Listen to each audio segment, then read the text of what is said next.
Hello friends, this is Amit and आज हम बात करेंगे क्लाइंट स्क्रिप्ट में जो हमारा एक और टॉपिक है ऑन चेंज। बेसिकली हम सर्विस नाउ में अब हम बात करेंगे क्लाइंट स्क्रिप्ट जो कि ऑन चेंज चलती है।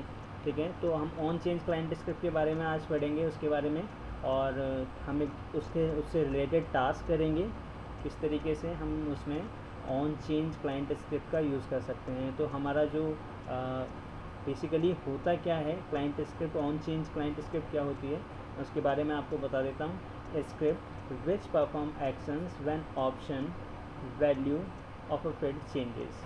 मीन्स जब भी हम किसी भी फील्ड की कोई भी वैल्यू चेंज करते हैं तो उस चेंजेस पे जो हमारा ऑकर होता है, जो एक्शन होता है कोई भी, उसको हम ऑन चेंज क्लाइंट स्क्रिप्ट कहते हैं। ठीक है, तो ऑन चेंज क्लाइंट स्क्रिप्ट के अंदर कुछ पैरामीटर्स होते हैं। जब भी हम स्क्रिप्ट लिखते हैं तो उसमें एक ऑटो स्निपेट हमारा आ जाता है जिसमें हमारे कुछ पैरामीटर्स पास किए जाते हैं, जिसमें पहला होता है हमारा कंट्रोल, दूसरा होता है ओल्ड वैल्यू, तीसरा होता है न्यू वैल्यू, और चौथा होता है इज़ लोडिंग,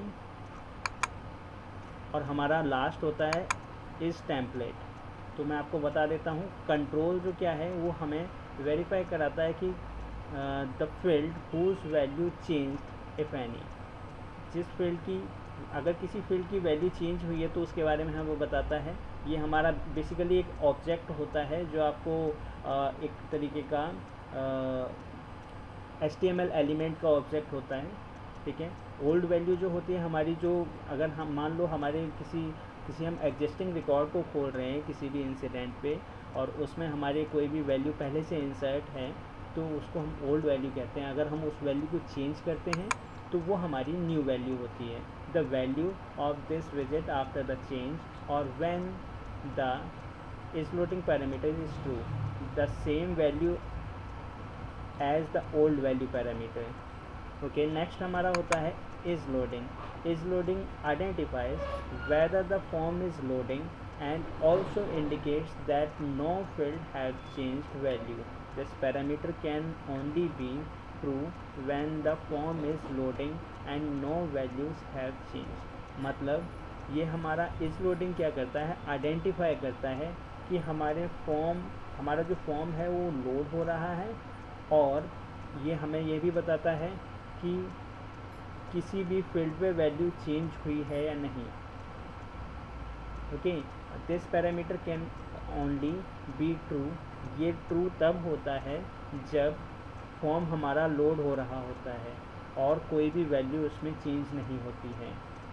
और इस टेम्पलेट के बारे में बता दूं आपको, इस template identifies whether the change occurs as a part of a template load और नॉट। मीन्स इसमें ये होता है कि अगर हमने किसी भी रिकॉर्ड पे हमारा, अगर मान लीजिए इंसिडेंट जब हम क्रिएट करते हैं और उसमें हमने किसी टेम्पलेट का यूज़ किया है, तो टेम्पलेट से क्या होता है, मैं टेम्पलेट्स के बारे में भी आपको बताऊंगा आगे फ्यूचर में, हम वीडियो बनाएंगे टेम्पलेट्स के ऊपर। ठीक है, तो टेम्पलेट्स में अगर ऑलरेडी क्या होता है, हमारी चीज़ें कुछ हम ऑटो पॉपुलेट कर लेते हैं, हमारी वैल्यूज़ हम फिक्स कर लेते हैं। मान लीजिए अगर मैं इंसिडेंट को मैं आपको दिखा देता हूँ एक बार, जैसे कि ये हमारा फॉर्म है, हम यहाँ फिक्स कर सकते हैं कि कैटेगरी में हमें ये लेना है, शॉर्ट डिस्क्रिप्शन में हमें ये लेना है। तो हम कुछ भी जो ऑलरेडी एक वैल्यू अगर हम चाहते हैं तो वो हम कर सकते हैं थ्रू टेम्पलेट। तो अभी जो हम बात कर रहे हैं, तो इस टेम्पलेट में अगर हमने कोई टेम्पलेट यूज़ किया है तो हमारा ट्रू रिटर्न करता है, अगर नहीं किया है तो फॉल्स रिटर्न करता है। ठीक है, तो मैं आपको एक बार हम इसके बाद टास्क भी करेंगे, जो टास्क हमारा उसके बारे में बात करेंगे। पहले मैं आपको दिखा देता हूँ कैसे ये चीज़ें होती हैं। मैं आपको एक बार, हम अपने डेवलपर इंस्टेंस पे जाएंगे। ओके, ये हमारा डेवलपर इंस्टेंस है। हम यहाँ क्लाइंट स्क्रिप्ट पर जाएंगे। क्लाइंट स्क्रिप्ट पर जाने के बाद हम यहाँ एक न्यू क्लाइंट स्क्रिप्ट लिखेंगे। ओके, हम यहाँ लिखेंगे on change example.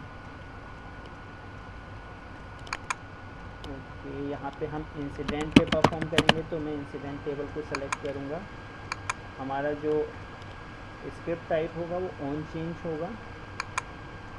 Okay, field हमारा जिस फील्ड पे हम चेंज करेंगे, तो फ़िलहाल मैं ले रहा हूँ शॉर्ट डिस्क्रिप्शन। ओके, तो यहाँ पर हम अपनी स्क्रिप्ट लिख सकते हैं। देखिए फ्रेंड्स, ये ऑटो पॉपुलेट होता है, ये जो कोड स्निपेट है ये ऑटोमेटिकली हमारा आ जाता है, हमें यहाँ ये लिखने की ज़रूरत नहीं होती है। कंट्रोल आया है, इसमें ओल्ड वैल्यू आई है, न्यू वैल्यू आई है, इस चेंजिंग आया और इस टेम्पलेट आया है। तो इस केस में हम चेक कर लेते हैं कि हमारे ये ऑब्जेक्ट जो हैं, इसमें ये जो पैरामीटर्स पास किए गए हैं क्या हैं एक्चुअली। मैं आपको दिखा देता हूँ। तो हम क्या करते हैं, एक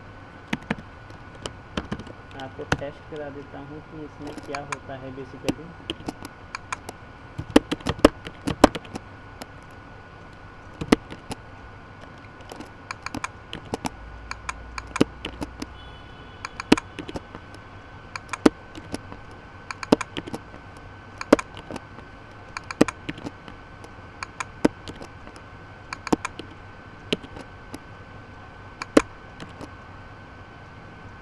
ओके, तो मैं फटाफट से इसे सेव कर देता हूँ।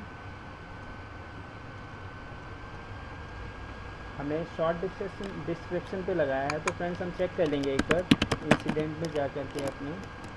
ओके, मैं क्रिएट न्यू पे जाता हूँ। यहाँ पर हमारा ये है, तो हम शॉर्ट डिस्क्रिप्शन में जब भी चेंज करते हैं, मान लीजिए अभी ब्लैंक था, मैंने ये चेंज कर दिया है। देखते हैं क्या आता है। ये देखिए पहला जो हमारा आया है, देखिए मैं आपको दिखा देता हूँ। ये क्या आया, object of HTML input element, क्योंकि ये HTML इनपुट एलिमेंट का ऑब्जेक्ट है, इसीलिए आया है। दूसरी चीज़ हमारी क्या आई है, मैं आपको दिखा देता हूँ।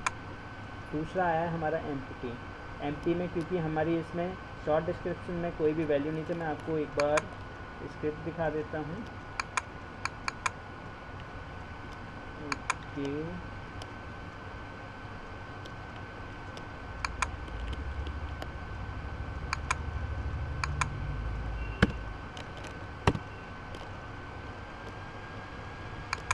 मैं वो क्लाइंट स्क्रिप्ट खोल लेता हूँ जिस पे हमने किया है।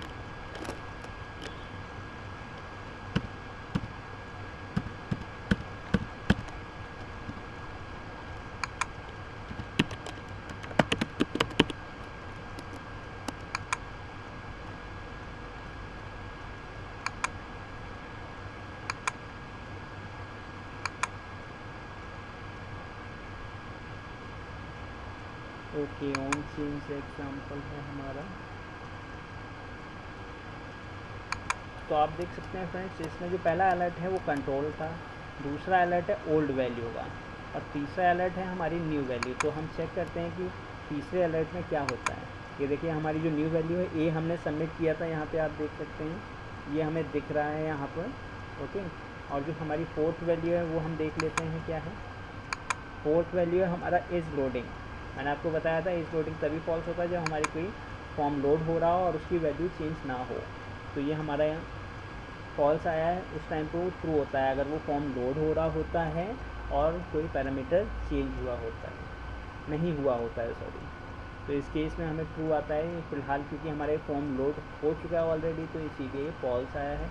नेक्स्ट है हमारा टेम्पलेट के लिए आएगा, क्योंकि हमने इसमें कोई भी टेम्पलेट यूज़ नहीं किया है, तो आप देख सकते हैं ये भी फॉल्स आया है और ये फाइनली एक्सेप्ट कर जाएगा। तो इस तरीके से ये 5 पैरामीटर मैंने आपको टेस्ट करके दिखा दिए हैं। तो फ़िलहाल हम बात करेंगे अब ऑन चेंज जो हम टास्क करेंगे, इससे रिलेटेड जो टास्क है मैं आपको बता देता हूँ। टास्क है हमारा, ये एग्जांपल है basically. If category is inquiry और help, then help that should auto populate in the assignment group. Okay, तो बेसिकली क्या है मैं आपको बता देता हूँ। ये मेरा डेवलपर इंस्टेंस है। यहाँ मैं आपको बताता हूँ कि जब भी हम इसमें कैटेगरी है, कैटेगरी में आप इंक्वायरी और हेल्प करते हैं, तो इस केस में जैसे ही आपका इंक्वायरी और हेल्प सेलेक्ट होगा, यहाँ पर हमारा असाइनमेंट ग्रुप में हेल्प डेस्क आ जाएगा। तो इस चीज़ के बारे में हम एक बार ट्राई करते हैं, स्क्रिप्ट लिखेंगे इसके लिए। तो मैं यहाँ पे स्क्रिप्ट लिखता हूँ। ओके, हम किसी भी एक वेरिएबल में वेरिएबल इक्वल्स टू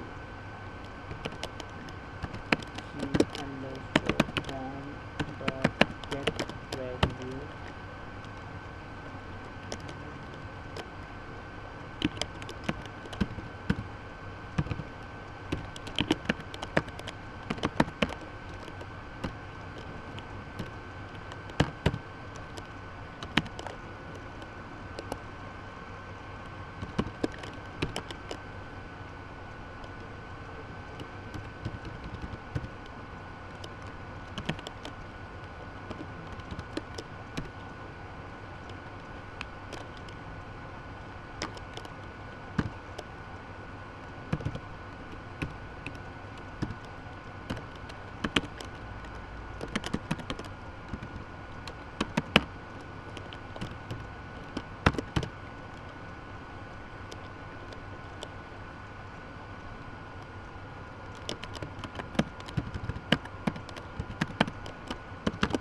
तो फ़िलहाल हम टेस्ट करके देख रहे हैं क्या हमारा जब भी हम कोई भी फील्ड में कैटेगरी फील्ड में इंक्वायरी लेते हैं तो हमारा अलर्ट आएगा। ये हम टेस्ट कर रहे हैं। इसको मैं सेव कर देता हूँ फटाफट से और यहाँ हम फॉर्म पे जाएंगे, इसको रिलोड करेंगे।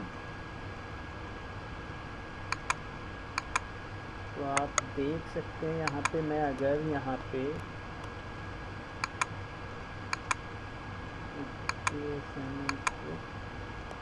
इंक्वायरी एंड हेल्प तो हमारा अभी कोई भी अलर्ट नहीं आ रहा है। किस लिए नहीं आ रहा है मैं एक बार चेक कर लेता हूँ। बैक नेम क्या है इसका, कैटेगरी है, okay.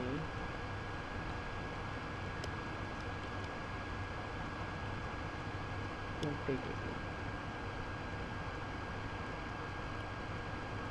Equals to inquiry.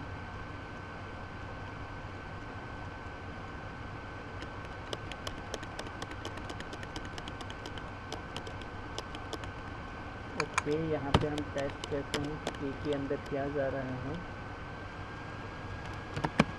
Alert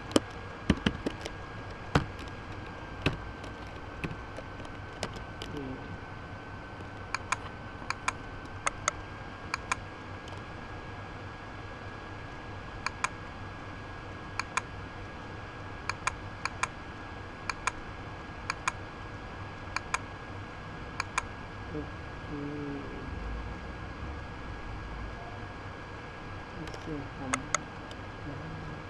font design करके मैं इसकी जो डिफ़ॉल्ट वैल्यू चेंज कर रहा हूँ फ्रेंड्स, जो हमारी कैटेगरी उसकी default value inquiry and help आ रही है, तो मैं इसको चेंज कर देता हूँ। यस, कैटेगरी डिफ़ॉल्ट को मैं चेंज कर देता हूँ नन में। तो मैं सेव कर देता हूँ। दोबारा हम फॉर्म लोड करके देखेंगे।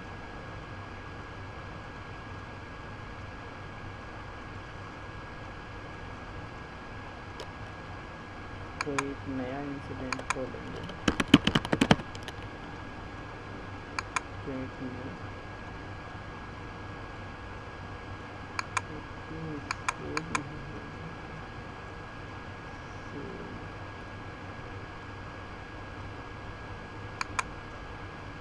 Let's find it again. आप देख सकते हैं कि यहाँ पे अब हमारा डिफ़ॉल्ट वैल्यू है वो नन हो गया है। तो मैं अगर सेलेक्ट करता हूँ, ओके, फिर भी कोई अलर्ट नहीं आ रहा है, तो हम एक बार चेक कर लेंगे। सॉरी, यहाँ शॉर्ट डिस्क्रिप्शन है, इसको मैं चेंज कर देता हूँ। यहाँ पे हमारा जो फील्ड है जिसके लिए हम करना चाहते हैं वो फील्ड रहेगा। हमारा जो फील्ड है वो है कैटेगरी। कैटेगरी सेलेक्ट करेंगे, इसको अपडेट करेंगे। ओके, न्यू पर जाके हम दोबारा टेस्ट करेंगे इसको। मैंने सेलेक्ट किया है इंक्वायरी और ये अलर्ट आया है। हाँ, हमने इंक्वायरी फील्ड लिया है अलर्ट में। ओके करेंगे, यस आया है कि हमारा, यानी कि मैं आपको दिखा देता हूँ स्क्रिप्ट में।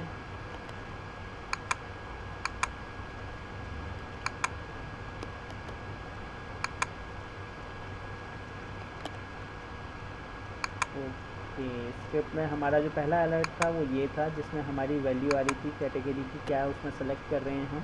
और दूसरा, अगर वो इंक्वायरी है तो हमारा दूसरा अलर्ट आ रहा था यस। तो अब हमें यहाँ इंक्वायरी मिल रही है, तो हम क्या करेंगे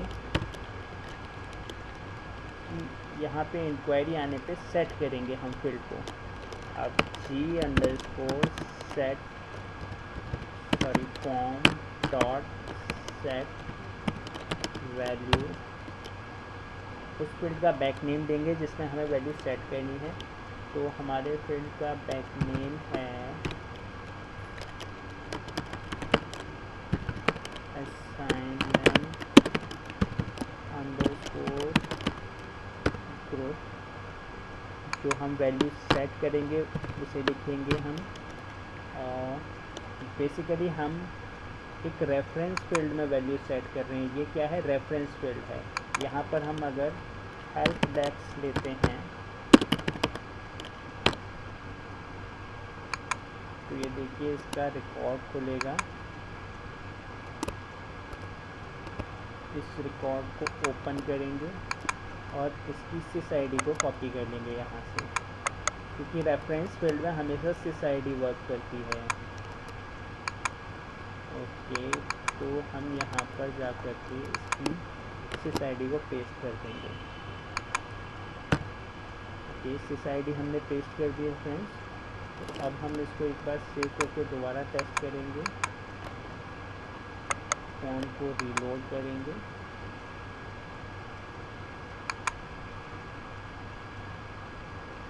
ओके, मैं यहाँ लेता हूँ इंक्वायरी हेल्प, पहला अलर्ट, दूसरा यस, तीसरा हमारा ये देखिए फ्रेंड्स ऑटो असाइन हो गया हेल्प टेक्स्ट को। ओके, अब मैं यहाँ पर चेंज करता हूँ, तो मैंने सॉफ्टवेयर लिया है लेकिन अभी भी वैल्यू यही है। तो इसके लिए हम क्या करेंगे, जब भी हम दोबारा वैल्यू चेंज करते हैं और वो इंक्वायरी नहीं है, तो इस केस में हमारा फील्ड क्लियर हो जाएगा। तो क्लियर करने के लिए हम स्क्रिप्ट ऐड करेंगे थोड़ा सा इसमें, एल्स कंडीशन लगाकर हम यहाँ पर फील्ड को क्लियर कर देंगे, g_form dot clear value, field का बैक नेम दे देंगे असाइनमेंट ग्रुप। ओके, तो सेव करेंगे, दोबारा टेस्ट करेंगे हम फॉर्म को रीलोड करने के बाद। Okay, inquiry yes, help text हमारा ऑटो पॉपुलेट हो गया है। अगर मैं इसको चेंज करता हूँ यहाँ से सॉफ्टवेयर, तो देखिए फ्रेंड्स यहाँ से ये गायब हो चुका है। तो इस तरीके से ये हमारा यहाँ से गायब हो रहा है। अब इस पर हम कंफर्मेशन लगाना चाहते हैं, तो हम यहाँ पर कंफर्मेशन भी लगा सकते हैं।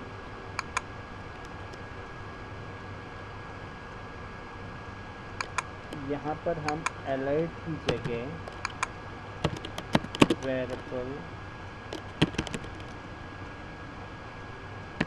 confirm equals to confirm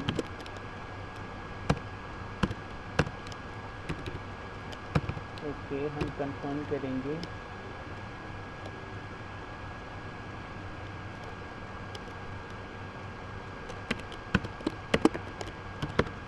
help dash is auto assign since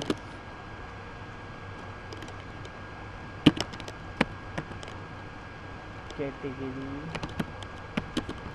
is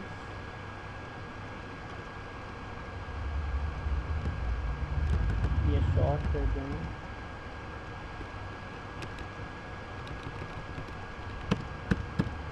help dash auto assign for inquiry।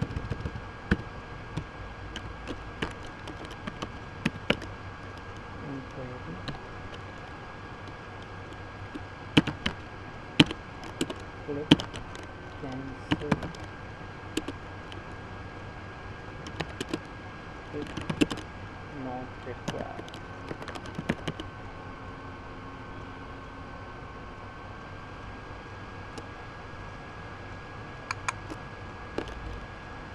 Okay, अगर हमारा यहाँ पे भी हम कंडीशन लगा देते हैं, इफ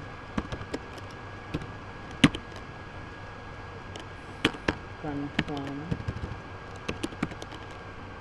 equals to true, अगर हमारा ट्रू आता है यानी कि कंफर्म करने पे ओके कर देता है, तो हमारा क्या हो, असाइनमेंट ग्रुप सेट हो जाए। अगर इस केस में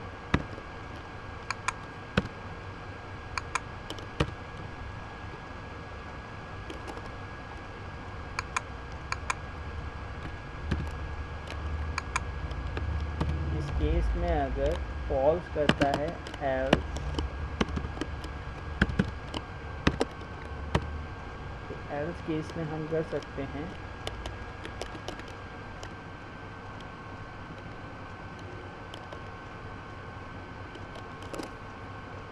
फील्ड को क्लियर कर देंगे। ओके, तो इस कोड को हम एक बार दोबारा से टेस्ट करेंगे।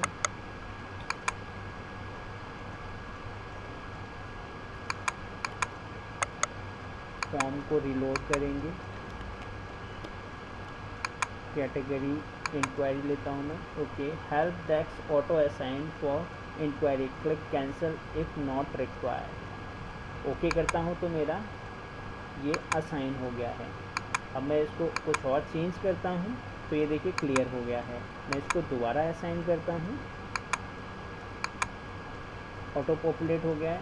अगर मैं दोबारा असाइन करता हूँ और इसको कैंसिल कर देता हूँ, ये देखिए अलर्ट आया, यहाँ मैं कैंसिल कर रहा हूँ, देख सकते हैं आप मेरे कोई भी वैल्यू नहीं आई है। अगर इसको मैं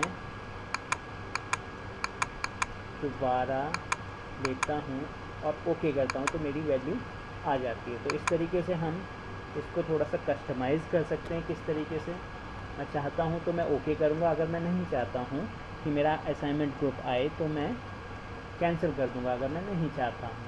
तो इस तरीके से हम कोड को मैनिपुलेट कर सकते हैं। देखिए फ्रेंड्स, ये मैंने आपको एक एग्ज़ाम्पल दे दिया है, और भी कई मैं आपको एग्ज़ाम्पल्स कराऊंगा इसके फ्यूचर में। ओके, आपको कोई भी क्वेरी होती है तो आप कमेंट कर सकते हैं। ठीक है, चैनल को सब्सक्राइब करें, वीडियो को लाइक करें और ज़्यादा से ज़्यादा शेयर करें। आपको और भी मैं सर्विस नाउ से रिलेटेड वीडियोस आपको मैं बना कर देता रहूँगा। ठीक है, तो फिलहाल इस वीडियो के लिए इतना ही। Thank you so much, have a nice day.